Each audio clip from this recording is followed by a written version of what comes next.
museum is taking shape in an unexpected place.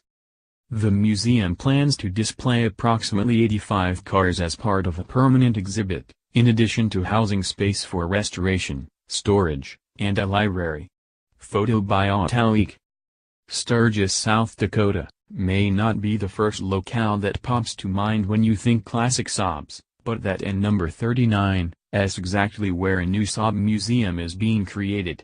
Racer and Saab collector Tom Donney, who, along with his wife Patti, have been collecting Saabs for years, are working to turn their private collection into a museum that will house about 85 cars, Hemmings reports. Their collection will span the entire history of the marque from the Saab 92 to the very last cars produced by the automaker before its sudden demise in 2012. It helps that the Donneys now have the majority of the cars that were once part of GM and number 39's Saab USA Heritage Collection. The museum already has a home, a 38,000 square foot facility right off the interstate, most of which will be devoted to the exhibits. The rest will house storage, restoration and library space. I would think we would want somewhere in the 85 car range on display, Donney says. We'll also try to sprinkle in a mix of domestic cars, which may raise that number. We're going to dedicate 24,000 square feet to the museum, and 14,000 will be the restoration and storage section. Museums typically have a back room where they keep cars that aren't on display. I see ours as all being on display in some fashion. You'll have the section where the cars are all clean, and in the restoration center, you've got cars being worked on, and other cars stored on pallet tracks. We'll also have a library section, which falls under the education part of our mission statement. Prior to the introduction of the Saab 900 in 1978, the Saab brand was about as well known in the United States as Citroën. You saw 96s and 99s on the street now and then, but it was accepted that you. But why Sturgis? Black Hills is a vacation spot, and the city of Sturgis is very willing to work with anything we want to do, Donney said.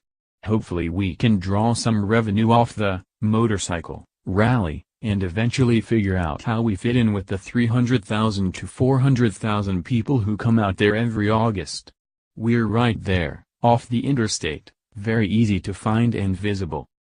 Still, owning the floor space and the cars is only half the task, as Donney estimates that it will take $75,000 in fixed costs to operate the museum for a year. This includes things like insurance, utilities, property taxes, security and regular upkeep.